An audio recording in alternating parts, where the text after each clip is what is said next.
ओम हर हर महादेव, जय श्री कृष्ण, राधे राधे। आज मैं आप लोगों को भादो मास कृष्ण पक्ष की अष्टमी व्रत कथा सुनाने जा रही हूँ, जो कि श्री कृष्ण जन्माष्टमी के नाम से मनाया जाता है।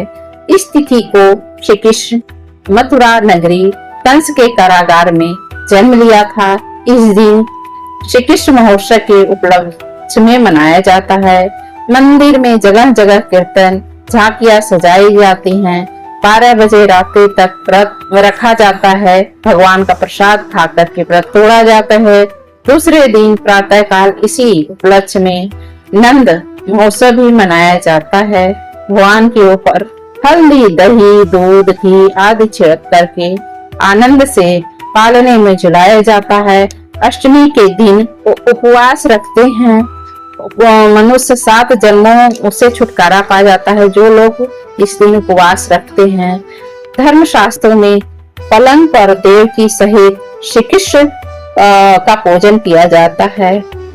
कथा के अनुसार द्वापर युग में जब पृथ्वी पर पाप और अत्याचार भारी हो गया था, तब भार बढ़ने लग गया था। पृथ्वी पर गाय रूप बनाया कर सृष्टिकर्ता विधाता के पास गई। ब्रह्मा जी सब देवताओं के सम्मुख पृथ्वी की दुखान कथा सुनाने लगे। तब सभी देवगण निर्णय लिया कि विष्णु के पास चलने का आग्रह किए। तभी सभी लोग पृथ्वी को साथ लेकर क्षीर सागर पहुंचे, जहां भगवान विष्णु अनंत शैया पर शयन कर रहे थे। स्तुति करने पर भगवान की निद्रा भंग हुई। तब सबने उनके आने का कारण पूछे। दिन बाड़ी में पृथ्वी माता ने बोली, महाराज मेरे ऊपर बड़े बड़े पाप हो रहे हैं, इसलिए इसका निवारण कीजिए। यह सुनकर भगवान बोले, मैं ब्रजमंडल में वसुदेव भोग की भार्या कंस की बहन देवी के गर्भ से जन्म लूंगा। तुम लोग ब्रज भूमि में जाकर यादव कुल में अपना शरीर धारण करो। इतना कहकर भगवान अंतर्ध्यान हो गई। वहीं देवता तथा पृथ्वी ब्रज में आकर यव कुल में नंद यशोदा तथा गोपियों के रूप में पैदा हुए। कुछ दिन व्यतीत हुए। वसुदेव और नवविवाहित देवकी तथा साले कंस के साथ गोकुल जा रहे थे।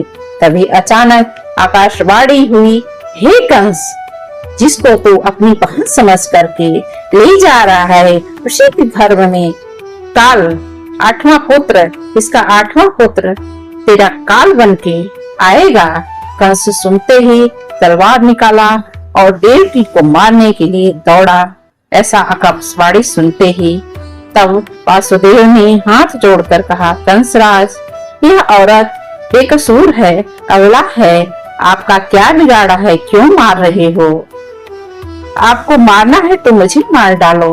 तब कंस ने कहा, क्यों, मैं आपको क्यों मारूं? इसकी 8वीं संतान जब पैदा होगी तो हमें मार डालेगी, ऐसा आकाशवाणी हुई है। कंस की बात मान करके उन्होंने कहा कि आप इनको नहीं मारो, क्योंकि ये हमारे लिए बहुत ही प्रिय हैं। हमको ऐसा ही है तो हमको अपने पास रख लो, जिससे कि हम आपको सारी संतानें दे सकें, हम छल न कर सकें। तब उसने जेल में ले जाकर के बंदी गृह में वो वासुदेव देवकी को डाल दिया।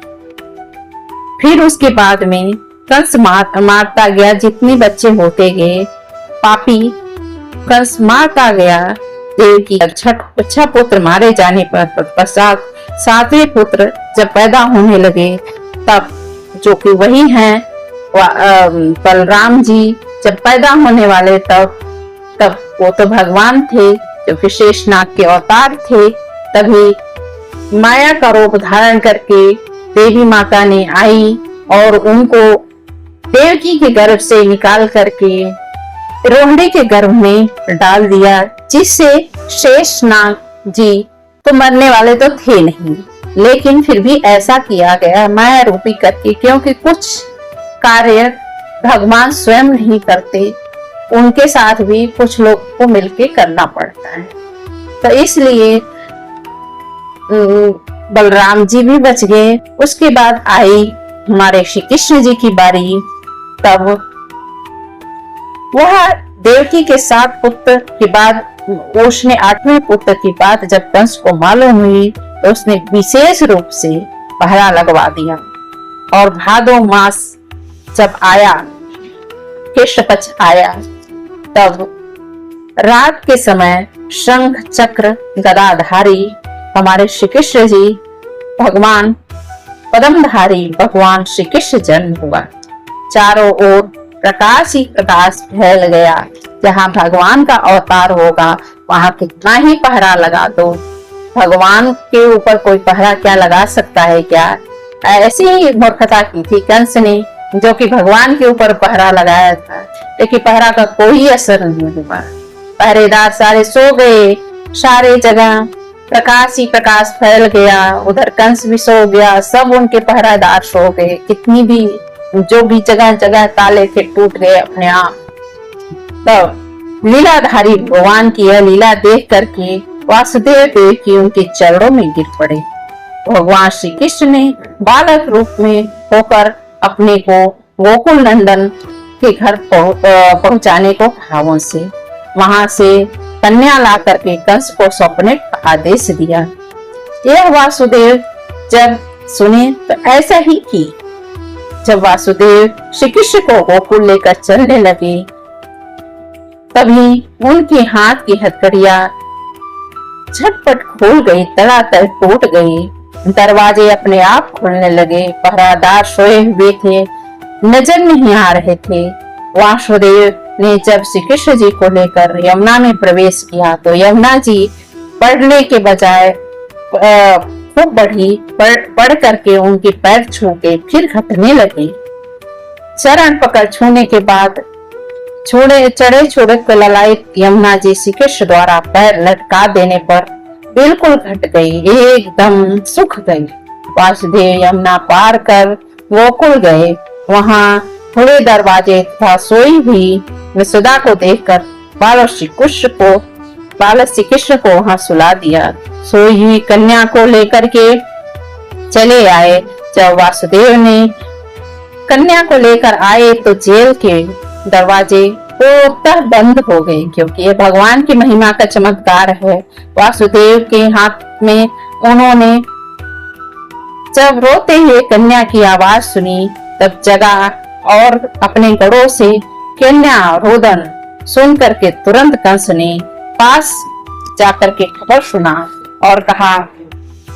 यह सुनते ही कंस ने कन्या को लेकर पत्थर पर अपने हाथ से पटका।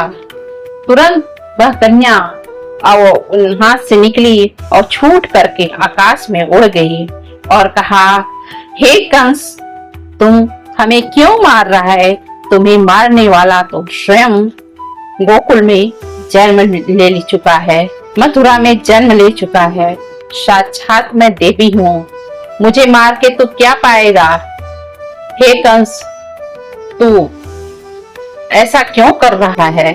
यही भगवान श्री कृष्ण बड़े होकर के अकासुर, पूतना, कंस जैसे राक्षसों का, बकासुर तमाम राक्षसों का वध किए और फिर से द्वापर युग में आनंद ही आनंद छा गया श्री कृष्ण जी के आते ही।